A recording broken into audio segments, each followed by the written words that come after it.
ఓం నమ శివాయ శ్రీమాత్రే నమః. మిత్రులకి, శ్రీభిలాషులకి, అలాగే నన్ను ఇంతగా ఆదరిస్తున్న యూట్యూబ్ ప్రేక్షకులందరికీ కూడా పేరు పేరు ధన్యవాదాలు.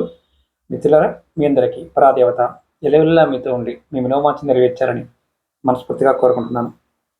మనకి రేపు పౌర్ణమి, ఆదివారము, చంద్రగ్రహణం. చాలామందికి ఏంటంటే ఒక భయం అనేది ఉంది. మనకి కొన్ని జ్యోతిష గ్రంథాలలో ఇలాంటి గ్రహణం అంటే సాధారణంగా చంద్రగ్రహణం ఎప్పుడు కూడా పౌర్ణమి నాడే వస్తుంది. ఈ పౌర్ణమి ఆదివారం నాడు వచ్చినప్పుడు సంఘటనలు చాలా శక్తివంతంగా జరుగుతాయి. అంటే ఆదివారం నాడు పౌర్ణమి ప్రభావం ఎక్కువగా చూపిస్తుంది. అంటే మిగతా రోజుల కంటే కూడా సాధారణమైన సమయాల్లో వచ్చేదానికంటే కూడా ఈ సమయంలో కొంచెం తీవ్రత ఎక్కువగా ఉంటుంది. మనం ఎటువంటి వాటి మీద ఈ ప్రభావం ఉంటుందో చెప్తాను. ముఖ్యంగా రాజకీయము, సామాజిక ప్రభావం. ఆదివారం నాడు గ్రహణం సంభవిస్తే అది పాలకులపైన, రాజకీయ నాయకులపైన, ప్రభుత్వ అధికారులపైన ప్రభావం చూపిస్తుంది. ఇది పాలనలో అంటే ఎవరైతే ప్రజెంట్ నడుస్తున్న పరిపాలనలో ఊహించని మార్పులు, అధికారంలో మార్పులు లేదా నాయకుల మధ్య విభేదాలకు దారితీస్తుంది. రాబోయే 6 నెలల కాలంలో భారతదేశంలో దీని ప్రభావం అనేది చాలా ఎక్కువగా ఉంటుంది. అంటే కేంద్ర ప్రభుత్వానికి సంబంధించిన సమస్యలు కూడా రావచ్చు. అలాగే రెండవది ఆరోగ్యము, శ్రేయస్సు. సూర్యుడు మనకి ఆదివారానికి అధిపతిగా చూస్తాం. ఇప్పుడు సూర్యుడు ఉన్న సమయానికి అంటే ఆదివారం రోజున ఈ చంద్రగ్రహణం రాత్రిపూట రావడం అనేది అంటే ఈ రెండింటి ప్రభావం వల్ల ప్రజలు మానసికంగాను శారీరకమైన విషయాల మీద ప్రభావం చూపిస్తుంది. ఆరోగ్యం మీద ప్రభావం చూపిస్తుంది. ఇది మానసికమైన గందరగోళాన్ని, ఆందోళనని, అలాగే ఒత్తిడిని ఎక్కువగా పెంచడానికి అవకాశాలు ఉంటాయి. ఇప్పుడు మనం దీన్ని ఎలా చూడాలి? మనకి బృహత్సహిత ప్రకారం ఈ గ్రంథంలో ఈ గ్రహణం యొక్క ప్రభావం ఏ భౌగోళిక ప్రాంతంలో కనిపిస్తుందో దానిపైన ఆధారపడి ఉంటుందని చెప్పడం జరిగింది. అంటే గ్రహణం ఆకాశంలో మధ్యలో కనిపించింది అనుకోండి, అంటే కరెక్ట్గా మనకి మధ్యలో ఉందనుకోండి, మన నెత్తి మీదే ఉన్నట్టు కనిపించింది అనుకోండి, దాని ప్రభావం అత్యంత తీవ్రంగా ఉంటుందని ఈ గ్రంథం చెప్తుంది. ఈ గ్రంథంలో తూర్పు వైపున కనుక మనం నిలబడ్డప్పుడు తూర్పు వైపున కనుక గ్రహణం కనిపించింది అనుకోండి, ఆ ప్రాంతంలో ఉన్న దేశాలు అలాగే ప్రజలపైన ప్రభావం చూపిస్తుంది. అలాగే పడమర వైపు కనిపించింది అనుకోండి, ఆ ప్రాంతంలో గందరగోళం సృష్టించే పాలకులు మరియు వారిపైన సైన్యాలపైన ప్రభావం చూపిస్తుంది. అంటే పడమర వైపు కనిపిస్తే. ఉత్తరం వైపు కనిపించింది అనుకోండి, ఉత్తరంలో కనిపించినప్పుడు ఏంటంటే ఉత్తరం వైపు ఉన్న దేశాలు, పర్వత ప్రాంతాలు, అక్కడ నివసించే ప్రజలు కష్టాలను ఎదుర్కొంటారు అనేది చెప్తుంది. దక్షిణ వైపు కనుక ఈ గ్రహణం కనిపిస్తే పంటలు, నీటి వనరులు, అలాగే సాధారణ ప్రజలపై సవాలు తీసుకురావచ్చు. అలాగే ఇక్కడ ఇంకొకటి గుర్తుంచుకోవాల్సింది ఏంటంటే ఈ గ్రహణం నక్షత్రాన్ని బట్టి కూడా మారుతుంది. ఇది పూర్వభద్రలో వస్తుంది. ఈ నక్షత్ర జాతకులు కొంత జాగ్రత్తగా ఉండాలని చాలా వీడియోలు చెప్తున్నాం.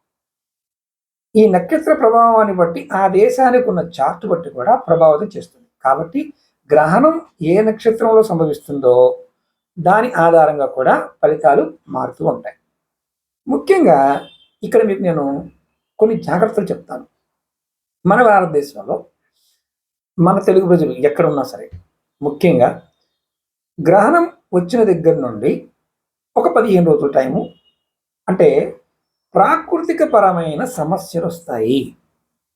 ఎక్కడొస్తాయి? ఎక్కువగా మనకి పడమర వైపు, ఉదాహరణకి మహారాష్ట్ర, గుజరాత్, రాజస్థాన్, పంజాబ్ అంటే పడమర వైపు, పాకిస్తాన్ ఏరియా, ఆ ఏరియాలోను, అలాగే కిందకు వచ్చేసరికి మహారాష్ట్ర, కర్ణాటక ఈ ఏరియాల్లోను, తూర్పు వైపున ఆంధ్రప్రదేశ్, ఒడిశా, పశ్చిమ బెంగాల్, బంగ్లాదేశ్, అస్సాం ఈ ప్రాంతంలో కూడా మనకి ఇబ్బందికరమైన వాతావరణ పరిస్థితులు ఎదుర్కొంటాం. అంటే విపరీతమైన వానలు పడటం వల్ల మనకు పంజాబ్లో ఇంతకుముందు వానలు చూసి వరదలు చూసాం కదా హిమాలయాల్లో, అలాంటి వాతావరణం అనేది తుఫాన్లు కానీ, అల్పపీడనాలు కానీ, వాటి వల్ల అనుకోకుండా వానలు విపరీతంగా పడటం వల్ల కొంత నష్టాన్ని ఎదుర్కోవడానికి ఈ చంద్రగ్రహణానికి కారణం అవ్వచ్చు. అందులో ముఖ్యంగా చంద్రగ్రహణము, సూర్యగ్రహణము అంటే ఇక్కడ ఒక పెద్ద ప్రమాదం ఏంటంటే ఈ ఆదివారం రాత్రి ఈ అమావాస్య సమయంలోనే పితృపక్షం స్టార్ట్ అవుతుంది. మళ్ళీ మనకి పితృపక్ష అమావాస్య 21వ తారీఖు నాడు ఉంది. ఆ రోజు సూర్యగ్రహణం ఉంది. భారతదేశంలో కనిపించదు, కానీ దాని ప్రభావం విపరీతంగా ఉంటుంది. ఇది యూరోప్ కంట్రీస్ మీద, అమెరికా అటు దేశాల్లో సూర్యగ్రహణం కనిపిస్తుంది. సూర్యగ్రహణం కనిపిస్తే ఎక్కువ ప్రమాదం అనేది ఉంటుంది. తక్కువ కనిపించలేదు అనుకోండి, ప్రమాదం తక్కువ అని అర్థం. చంద్రగ్రహణం కనిపించిన చంద్రుడు నీటి కారకుడు కాబట్టి జలానికి సంబంధించిన, మనసుకు సంబంధించిన విషయాల మీద ప్రభావం చూపిస్తాడు. ఇక్కడ ఇది మనందరం కూడా ఇక్కడ నుండి ఒక 6 నెలల సమయము మనందరం కూడా, అంటే ఈ చంద్రగ్రహణం నుండి మళ్ళీ వచ్చే చంద్రగ్రహణం వరకు కూడా దీని ప్రభావాన్ని మనం చూడబోతున్నాం. అది ముఖ్యంగా మనుషులకు, అంటే మనందరికీ కూడా మానసిక ఒత్తిడి వల్ల మనోవికారాలు ఏర్పడతాయి. ఈ మనోవికారం వల్ల తప్పులు చేస్తాం. రాజ్యాధికారంలో ఉన్నవారు, అధికారంలో ఉన్నవారు, అలాగే గవర్నమెంట్ శాఖల్లో ఉన్నవారు కూడా నిర్ణయాలు సరిగా తీసుకోకపోవడం వల్ల ఎక్కువ ఇబ్బందులు ఎదురవుతాయి.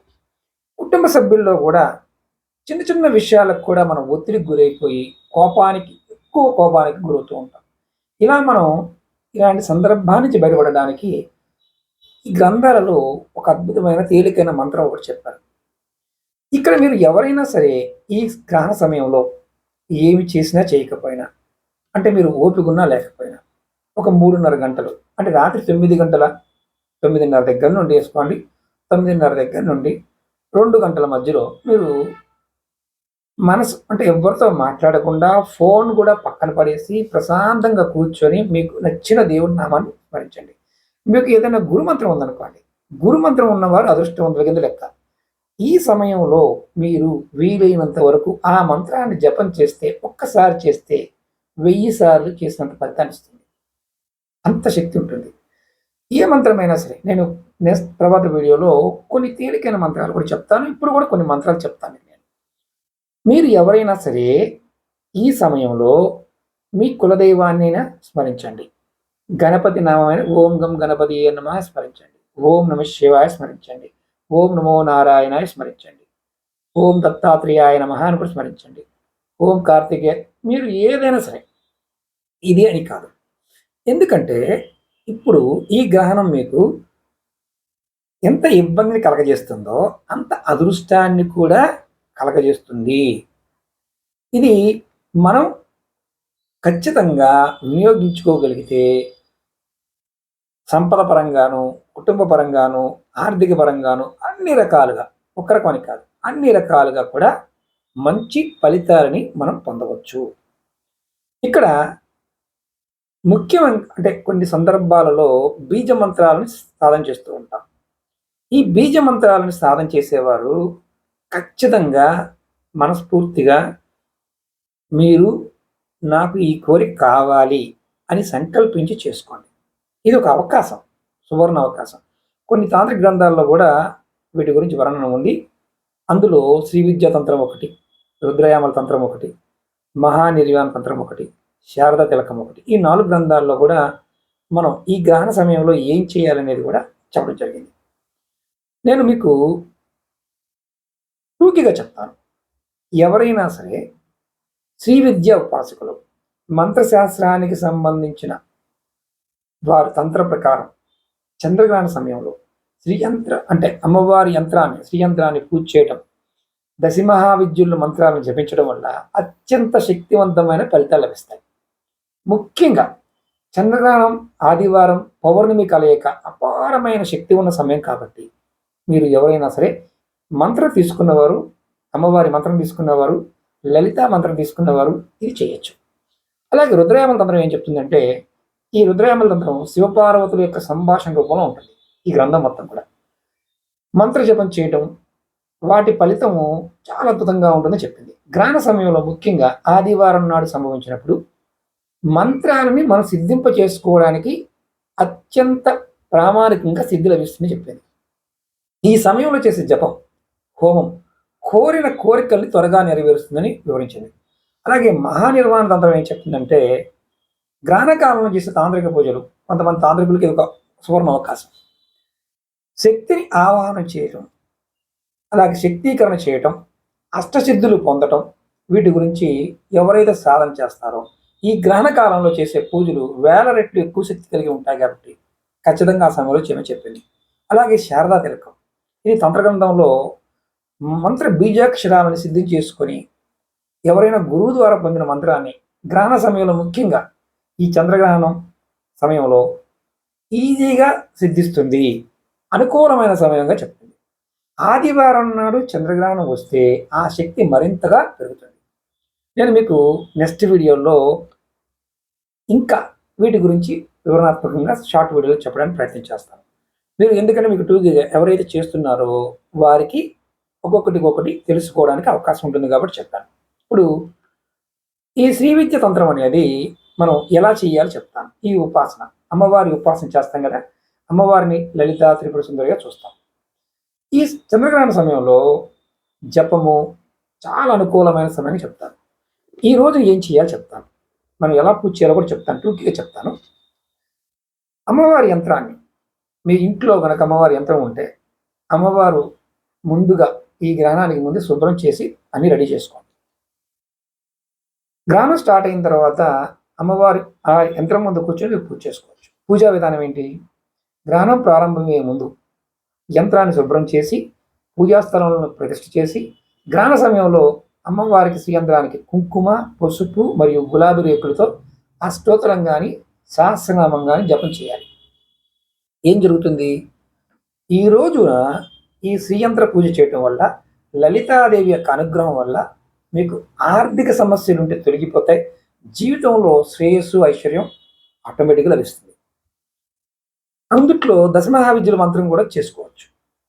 ఇక్కడ లలితాదేవిని ఈ చంద్రగ్రహణం రోజున ఈ దేవతలకు సంబంధించిన మంత్రాలు జపించడం ద్వారా అద్భుతమైన ఫలితాలను మీరు పొందుతారు.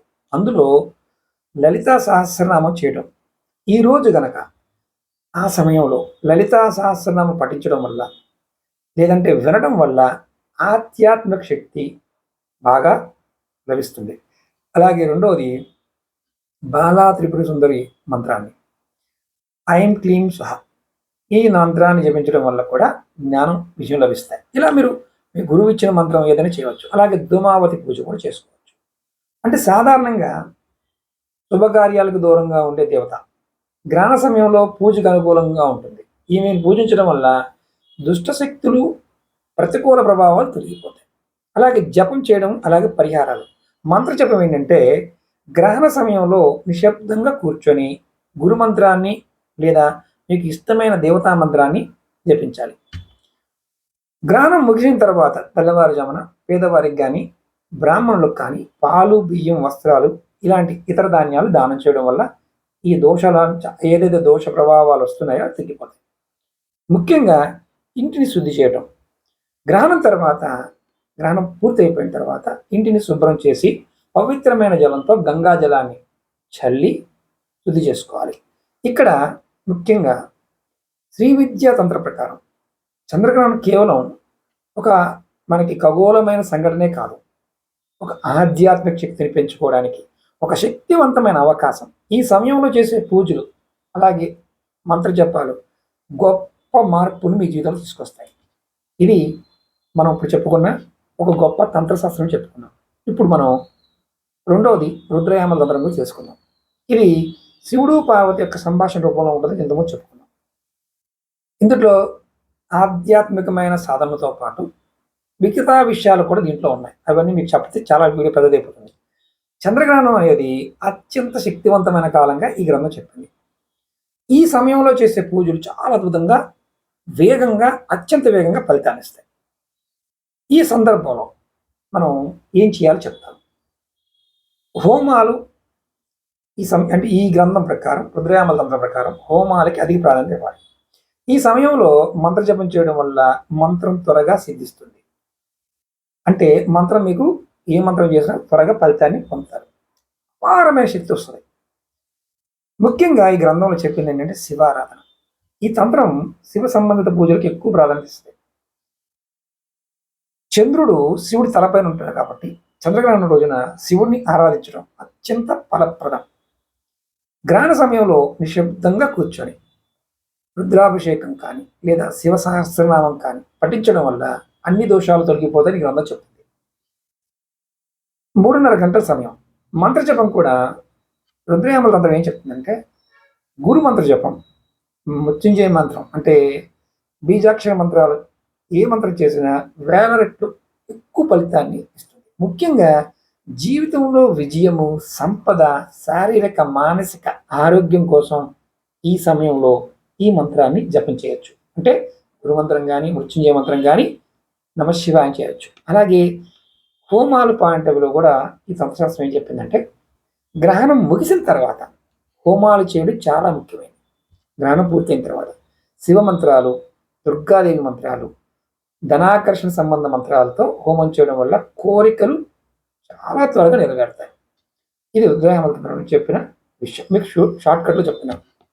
అయితే ఈ గ్రంథంలో నియమాలు కొన్ని చెప్పారు. అంటే ఈ తంత్రశాస్త్ర ప్రకారం గ్రహణ సమయంలో మాంసాహారం కానీ, మద్యపానం లాంటివి పూర్తిగా నిషేధం. అలాగే రెండవది స్త్రీ సాంగత్యం కూడా పొరపాటు కూడా పెట్టుకోకూడదు. ఈ గ్రహణ సమయంలో నిద్రపోకూడదు చెప్పి ఈ సమయంలో కేవలం మంత్రజపం కానీ, ధ్యానం కానీ, అలాగే మీరు దాన్ని ప్రశాంతమైన వాతావరణం కోసం వినియోగించుకోవాలి. గ్రహణం ముగిసిన వెంటనే స్నానం చేసి శుభ్రమైన వస్త్రాలు ధరించాలి. ఆ తర్వాత దేవతా విగ్రహాలను కూడా శుద్ధి చేసి పూజలు చేయాలి. ఈ తంత్రం ప్రకారం ఈ నియమాలు పాటిస్తే గ్రహణ సమయంలో పూజలు, జపము చేయడం వల్ల జాతకుడు జీవితంలో అద్భుతమైన మార్పులు సంభవిస్తాయి. ఇది మనం తెలుసుకోవలసిన ముఖ్యమైన విషయం. ఇప్పుడు మహానిర్వాణ తంత్రం గురించి తెలుసుకుందాం. ఇవి చాలా శక్తివంతమైన గ్రంథాలు ఇదొకటి. తాంత్రిక మార్గంలో ఆధ్యాత్మికమైన విముక్తిని పొందడానికి మార్గాల గురించి ఈ మహానిర్వాణ తంత్రం చెప్తుంది. చంద్రగ్రహణం అనేది ఒక అత్యంత శక్తివంతమైన సాధకులకి అనుకూలమైన సమయంగా ఈ గ్రంథం చెప్పింది. ఏం చేయాలి, ఏ పూజలు చేయాలి, ఈ గ్రంథం ఏం చెప్పిందో మీకు టూక్గా చెప్తాను. దేవీ పూజ. ఈ తంత్రం శక్తి ఆరాధనకు ఎక్కువ ప్రాధాన్యత ఇస్తుంది. కాబట్టి చంద్రగ్రహణం రోజున దుర్గాదేవి, కాళికాదేవి, చండి, తారాదేవి ఇలా ఉగ్రదేవతలకు సంబంధించిన మంత్రాలు జపం చేస్తే త్వరగా ఈ సమయానుగుణ శక్తి వల్ల చేసే పూజలు, కోరికలు త్వరగా నెరవేర్చడంలో సహాయపడతాయి. మంత్రజపం అత్యంత శక్తివంతమైన సాధనం. ఈ గ్రంథం ప్రకారం గ్రహణ సమయంలో నిశ్శబ్దంగా కూర్చొని మీ ఇష్టదేవత మంత్రాన్ని జపించడం వల్ల మంత్రానికి శక్తి వస్తుంది. ముఖ్యంగా బీజాక్షర మంత్రాలని జపించడం వల్ల అవి వేగంగా ఫలితాన్ని ఇస్తాయి. అలాగే ధ్యానం చేయడంలో కూడా ఒక గొప్ప విషయం చెప్తాను. గ్రహణ సమయంలో ధ్యానం చేయడం వల్ల మనసు ప్రశాంతంగా మారుతుంది మరియు ఆధ్యాత్మిక అనుభవాలు పెరుగుతాయి. ఒక రకంగా చెప్పాలంటే మీరు అంతర్ముఖంగా సాధన చేసే వారికి యాత్ర స్టార్ట్ అవుతుంది. ఇది మీలో ఉన్న 7 చక్రాలని చాలా ఉత్తేజం చెందుతాయి. అంతర్గతమైన శక్తి మేలుకొనడానికి ధ్యానం మీకు ఉపయోగపడుతుంది. ఇక్కడ నియమాలు ఏం చెప్పిందండి గ్రంథం? ఆహారం తీసుకోవడం, నిద్రపోవడం, ఇతరుల సామాన్యమైన కార్యకలాపాలకు దూరంగా ఉండటం, సమయం పూర్తిగా ఆధ్యాత్మికంగా మీరు కేంద్రీకరించడం చేయాలి. శుద్ధి చేసుకోవడం వల్ల గ్రహణం ముగిసిన వెంటనే తప్పనిసరిగా తలస్నానం చేయాలి. ఇంటిని శుద్ధి చేసి పూజా స్థలాన్ని కూడా శుభ్రం చేయాలి. ఆ తర్వాత ఆహారం తీసుకోవాలి. దానాలు ఏం చేయాలో కూడా ఈ గ్రంథం చెప్పిందంటే ముఖ్యంగా మీరు ఏ దానం చేసినా గ్రహణం తర్వాత మీ మీద ఉండే ఎటువంటి ప్రతికూల శక్తిని తొలగిపోతుంది. ఇది ఒక శక్తివంతమైన సమయము, గొప్ప ఆధ్యాత్మిక స్థితిని పొందడానికి, పురోగతి సాధించడానికి ఉపయోగపడుతుంది. ఇప్పుడు మనం శారదా తిలకం గురించి తెలుసుకుందాం. ఇది కూడా మంత్రశాస్త్రానికి సంబంధించింది. వీటిలో చాలా తంత్రాలు ఉంటాయి. ఇవన్నీ మనం ఆచరణలో అంత ఈజీ కాదు. కానీ గురూపదేశం ఉన్నవారు మీకు ఎందుకు చెప్తున్నానంటే ఈ చంద్రగ్రహణాన్ని మీరు ఏదో ఒక విధంగా మీకు చేతనైనంత వరకు రిఫరెన్స్ ద్వారా చెప్తే మీరు ఆ మాత్రమన్నా ప్రయత్నం చేస్తారని చిన్న ఆశ, అంతకన్నా ఏం లేదు. ఎందుకంటే చాలామందికి ఏంటంటే తంత్రగ్రంథాలు అనగానే ఏమున్నాయి అనుకుంటారు. కానీ విశేషమైన ఫలితాన్ని పొందే అవకాశం ఉంటుంది. ఈ శారద తిలకం ప్రకారం మంత్రజపం చేయాలి. అంటే గ్రహణం ప్రారంభమైన నుండి ముగిసే వరకు మంత్రజపం చేపిస్తూనే ఉండాలి. ఈ సమయంలో నిశ్శబ్దంగా ఉండాలి, ఏకాగ్రతగా జపం చేయాలి. ముఖ్యంగా గురు మంత్రం చాలా త్వరగా సిద్ధిస్తుంది. ఇష్టదేవత మంత్రాన్ని కూడా మీరు జపం చేయవచ్చు. అది ఇష్టదేవత మంత్రం కూడా మీకు సిద్ధిస్తుంది. హోమం చేసుకోవచ్చు. మంత్రం పూర్తయిన తర్వాత హోమం చేయడం కూడా చాలా ముఖ్యమైనది. ఈ తంత్రం ఏం చెప్తుందంటే ఇష్టదేవతకు సంబంధించిన మంత్రాలతో హోమం చేయడం వల్ల మీరు కోరిన కోరికలు నెరవేరుతాయి. పరిహారాలు ఏం చెప్పిందంటే ఈ గ్రంథం కూడా సేమ్ అలాగే తలస్నానం కంపల్సరిగా చేయాలని చెప్తుంది.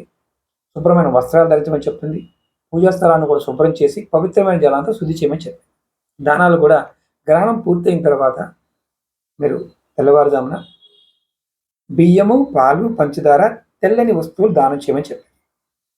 మీరు గురువు వద్ద ఈ గ్రంథం ప్రకారం గ్రహణ సమయంలో మీరు కనుక మీ గురువు వద్ద ఏదైనా మంత్రం తీసుకుంటే ఆ మంత్రాన్ని జపిస్తే ఆ గురువు యొక్క అనుగ్రహం చేత ఆధ్యాత్మికంగా చాలా గొప్ప పురోగతిని పొందుతారు అని ఈ గ్రంథం చెప్తుంది.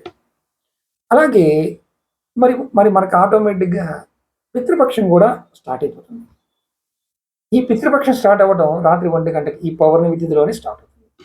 చాలా అత్యంత పవిత్రమైన కాలం తంత్రశాస్త్రం చెప్తుంది. ఈ 15 రోజులు పితృదేవతల యొక్క ఆశీర్వాదం పొందడానికి మనం సోమవారం నుండి ఏం చేయాలో ఇందులోనే చెప్తాను మీకు నేను. ఇది కూడా తాంత్రికమైన స్థితి. పిండ ప్రదానం చేయడం అంటే ఎలా చేయాలి? బ్రాహ్మణ సమక్షంలో, పురోహితుల సమక్షంలో వారు నిర్దేశించే విధంగా తాంత్రిక విధానంలో పిండ ప్రదానం చేసుకోవచ్చు. చాలా శక్తివంతంగా పనిచేస్తుంది. విధానం ఏంటి చెప్తాను. నల్ల నువ్వులు, బియ్యం పిండి, తేనె కలిపి పిండాలు తయారు చేయాలి. ఈ పిండాలని మీరు నది కానీ, చెరువు కానీ, కాలువ కానీ ఎక్కడైనా సరే మీకు అందుబాటులో ఉన్న దగ్గర అక్కడికి వెళ్ళి పితృదేవతలకు నమస్కరించి వారి ఆత్మకు శాంతి కలగాలని ప్రార్థించాలి. ఈ ప్రక్రియ చేయటం వల్ల మీ పూర్వీకులకి మోక్షం ప్రసాదించి వారి ఆశీర్వాదాన్ని పొందడానికి సహాయపడుతుంది. తర్పణం కూడా ఇవ్వచ్చు. అంటే పూర్వీకులకి నీటిని సమర్పించడం ఇది పితృపక్షంలో ప్రతిరోజు చేసే ముఖ్యమైన కర్మ. ఎలా చేయాలి? ప్రతిరోజు ఉదయం స్నానం చేసి దక్షిణ దిక్కు ముఖం పెట్టి చేతిలో నల్ల నువ్వులు నీళ్లు తీసుకొని మీ పూర్వీకుల పేర్లు జపిస్తూ నీటిని భూమిపైన వదలాలి. మంత్రము చెప్తాను, మీరు ఇలా కూడా చేసుకోవచ్చు. ఓం నమో భగవతే వాసుదేవాయ ఇది మంత్రం. లేదా ఓం శ్రీం హ్రీం క్లీం పితృభ్యం స్వాహ ఈ మంత్రాన్ని జపం చేయవచ్చు. ఈ 2 మంత్రాలు అనుకుంటూ మీరు తర్పణ ఇవ్వవచ్చు. మంత్ర జపం పితృదోష నివారణ, మీ పూర్వీకుల యొక్క ఆత్మశాంతి మంత్ర జపం చేయడం కూడా అత్యంత శక్తివంతంగా పనిచేస్తుంది. తాంత్రిక పద్ధతిలో కూడా చేయవచ్చు. ఈ సమయంలో మీరు పితృపక్ష రోజుల్లో మహామృత్యుంజయ మంత్రం కనుక జపిస్తే మీ పూర్వీకుల యొక్క ఆత్మశాంతి లభించి వారికి పునర్జన్మ అంటే మళ్ళీ భవిష్యత్తులో వారికి మంచి మార్గం అనేది లభిస్తుంది. ఇంకొకటి కూడా చేయవచ్చు, పితృగాయత్రి మంత్రం కూడా చేయవచ్చు. ఈ మంత్రాన్ని రోజుకు 108 సార్లు జపించడం వల్ల కూడా పితృదోషం నుండి ఉపశమనం లభిస్తుంది. మీరు ఎవరైనా సరే చేసుకోగలిగిన వారు చేసుకోండి, లేదా మీ దగ్గర ఉన్న బ్రాహ్మణోత్తముడి దగ్గరికి వెళ్ళి ఇది చేయించుకోండి. తాంత్రిక హోమాలు కూడా కొన్ని ఉంటాయి పితృపక్షంలో. మొట్టమొదటిగా ఈ పితృపక్షంలో పితృదోషాలు తీవ్రత ఎక్కువగా ఉంది, మీరు ఇబ్బంది పడుతున్నప్పుడు ఈ దగ్గరలో ఉన్న హోమాలు చేసే పండితులు ఉంటారు, వేదం చదివిన వారు, వారి దగ్గరికి వెళ్ళి అడగండి, వాళ్ళు చెప్తారు. ఈ విధానం ఎలా ఉంటుందంటే ఒక ప్రత్యేకమైన మంత్రాలు, ఈ మూలికలు, నువ్వులని ఉపయోగించేస్తారు. ఈ హోమాలు పితృదేవతను శాంతింపజేసి వారి యొక్క ఆశీర్వాదాన్ని మనకిస్తాయి. అలాగే పితృపక్షం చివరి రోజు అమావాస్య వస్తుంది. అమావాస్య రోజు పిండ ప్రదానం, తర్పణం అత్యంత పుణ్యమైనదిగా భావిస్తారు. దీపారాధన సాయంత్రం వేళల్లో ఇంటి బయట దక్షిణ దిక్కు అభిముఖంగా నువ్వులు నూనెతో దీపం వెలిగించాలి. ఇది పితృదేవతలకి మార్గాన్ని చూపిస్తుందని నమ్మకం. ముఖ్యంగా మీ అందరికీ కూడా ఒక గమనిక ఏంటంటే ఈ తాంత్రిక పరిహారాలు చేసేటప్పుడు పూర్తి నమ్మకం, విశ్వాసం, సరైన నియమాన్ని పాటించినప్పుడు ఫలితాలు ఇస్తాయి. ఈ విధానం మీద మీకు అవగాహన లేకపోతే ఎవరైనా నాలాంటి వారు సలహాలు ఇచ్చినప్పుడు అర్థం ఏదైనా చేయండి, లేకపోతే చేయవద్దు. మరి ఇంకేమీ చేయలేం గురువు గారి పరిస్థితి ఏంటి? ఈ పితృపక్షంలో అంటే సోమవారం నుండి మీరు ప్రతిరోజు తూర్పు వైపు తిరిగి సూర్యుడికి 2 చేతులు పైకెత్తి నమస్కారం పెట్టండి. ఓం ఆదిత్యాయ నమః అనుకోండి. అలా ఒక 2 నిమిషాలన్నా చేతుల పైకెత్తి నమస్కారం పెట్టండి. అంటే మీరు ఏమీ చేయలేకపోతే, మీరు విదేశాల్లో ఉన్నా సరే, పితృదోషాలు ఉన్నా సరే. రెండవది కాస్త ఓపిక ఉందనుకోండి, ఈ పక్షం మొత్తం కూడా అంటే 15 రోజులు కూడా మీరు ఎవరికైనా పేదవారికి ఒక అన్నం పార్సిల్ తీసుకొని వారికి వారి చేతిలో పెట్టి, బాగా పేదవారికి ఓం పితృదేవతాయ స్వద, ఓం పితృదేవతాయ స్వద, ఓం పితృదేవతాయ స్వద అని 3 సార్లు అనుకుని వారి చేతిలో పెట్టండి. మీ పితృదేవతల యొక్క ఆత్మలు శాంతిస్తాయి, వారికి పుణ్యగతులు లభిస్తాయి. నేను మీకు ఈ గ్రహణాలు, చంద్రగ్రహణము, సూర్యగ్రహణము, వీటి యొక్క సమయం, మధ్యలో సమయం, మళ్ళీ మీకు నేను సూర్యగ్రహణం గురించి కూడా ఒక పెద్ద వీడియో చెప్తాను. దాని ప్రకారం కూడా మీరు చేసుకుంటూ వెళ్ళొచ్చు. ఇది మీకు ఎందుకు చెప్పానంటే, ఈ సమయాన్ని మీరు గనక వినియోగించుకోగలిగితే మీ జీవితాల్లో తంత్ర గ్రంథాల ప్రకారం అత్యంత అద్భుతమైన ఫలితాన్ని పొందుతారు. అలాగే ఇప్పుడు డబ్బు కావాలనే వారికి ఒక మంత్రాలు చెప్తాను, అంటే కొన్ని తేలిగ్గా చేసుకోగలిగే మంత్రాలు మీకు చెప్తాను. ఈ గ్రహణం అనేది మంచి చెడు రెండు మనకి కనిపిస్తుంది. ఈ మంచి చెడులో మీరు ఏం తీసుకుంటారనేదే మీ చేతుల్లో ఉంది. కొంతమందికి సంపద కావాలి. సంపద కావాలనుకునే వారికి కొన్ని లక్షణాలు కూడా ఉండాలి. ఎందుకంటే చంద్రగ్రహణం పౌర్ణమి రోజునే వస్తుంది కాబట్టి మనం మంచి చెడు రెండూ కూడా చూసినప్పుడు రాజులు రాజ్యాల మధ్య విభేదాలు, ప్రజల్లో అన్యాయము, కష్టాలు చూపిస్తుంది ఇప్పుడు వచ్చే చంద్రగ్రహణం. అలాగే కుంభంలో వస్తుంది కాబట్టి కుంభరాశిలో కొన్ని దేశ ప్రజలు, అలాగే దొంగలు, అంటే మనకి మట్టి వ్యాపారం అంటాం, అంటే దేశాలు అనుకోండి మైన్స్ వ్యాపారం పాయింట్ ఆఫ్ వ్యూలో నష్టాలు, ఇబ్బంది పడతారు. ఇది కుంభరాశిలో రావటం వల్ల. ఇప్పుడు మనం ఏదైతే వచ్చే గ్రహణానికి మనం ఏం చేయాలి, ఎలా చేస్తే ఎటువంటి ఇబ్బందులు వస్తాయి మనం చెప్పుకుందాం. అంటే ఇక్కడ మీకు మంత్రాన్ని చెప్పేటప్పుడు మీరు గుర్తుంచుకోవాల్సింది, మీ ఇష్టదైవాన్నైనా చేసుకోమని చెప్పాను. డబ్బు కోసం మాత్రమైతే ఓం మహాలక్ష్మి నమః, ఓం మహాలక్ష్మి నమః అనే నామాన్నైనా సరే మీరు అనుకోవచ్చు. ఇక్కడ ఫలదీపిక గ్రంథం ప్రకారం కొన్ని పరిహారాలు చెప్పడం జరిగింది. ఏంటంటే ధ్యానము, దైవాన్ని స్మరణ చేసినా సరే ఆ సమయంలో దేవుని తాకకుండా ఉండి మనసు ప్రశాంతంగా ఉండి చేసిన ఫలితం వస్తుంది.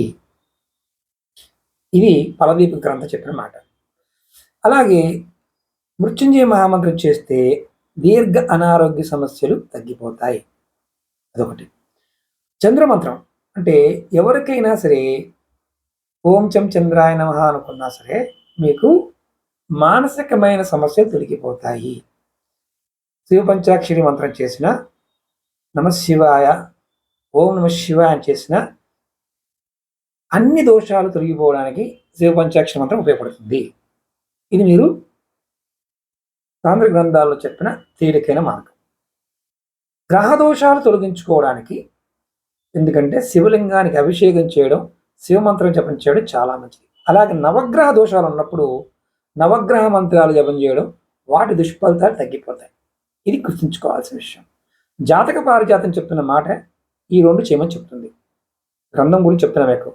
అలాగే శివారాధన, మంత్రజపము, దానము, నవగ్రహ పూజ, నవగ్రహ మంత్రజపం ఇంటర్నల్గా చేస్తే మంచి ఫలితాలు పొందుతారు.